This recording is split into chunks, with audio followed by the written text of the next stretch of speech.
Hello বন্ধুরা, তো আজকে আমরা দেখে নেব কয়েকটি 5 নম্বরের গুরুত্বপূর্ণ কোয়েশ্চেন যেগুলি আমাদের ক্লাস 12 ফোর্থ সেমিস্টারে পরীক্ষায় আসার রকম।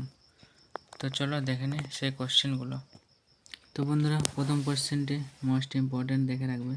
সমুদ্র বক্ষের বিস্তৃত প্রমাণ বা সাক্ষ্যগুলি বিস্তারিত আলোচনা করো। এবং পরবর্তী, অভিসারী ও প্রতিসারী ও নিরপেক্ষ পার্শ্বীমানার মধ্যে তুলনামূলক আলোচনা করো। এবং প্রতিসারী পার্শ্বীমানায় কী কী প্রকার ভূমিরূপ গঠিত হয় চিত্রসহ আলোচনা করে। এই কোশ্চেনটা ইম্পর্ট্যান্ট। পাঁচ সমস্যা তত্ত্বে আলোকে ভঙ্গিল পর্বত সৃষ্টির ব্যাখ্যা করো। এই কটি কোশ্চেন দেখা যাবে 5 নম্বরের জন্য ইম্পর্ট্যান্ট। চলো পরবর্তী কোশ্চেন দেখে নিই। সমুদ্রের ক্ষয়কার্যের ফলে গঠিত ভূমিরূপ সম্পর্কে আলোচনা করো।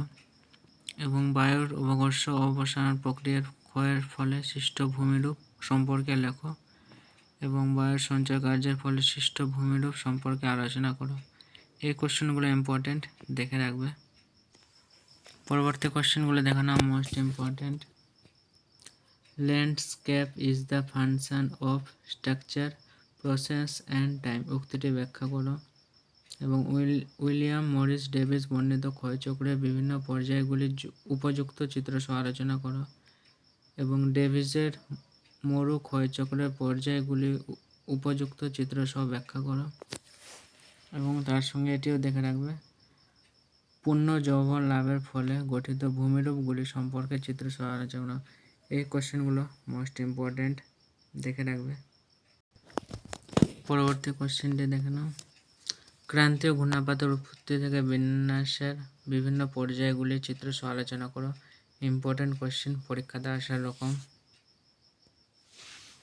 পরবর্তী দেখে নাও, উত্তর আটলান্টিক মহাসাগরের সমুদ্র শহর সম্পর্কে চিত্রসহ আলোচনা করো। লাস্ট কোশ্চেন দেখে নাও, জীব বৈচিত্র্যের গুরুত্ব বর্ণনা করো। এই কোশ্চেনগুলো ইম্পর্ট্যান্ট, পরীক্ষাতে আসার রকম, তাই দেখে রাখবে।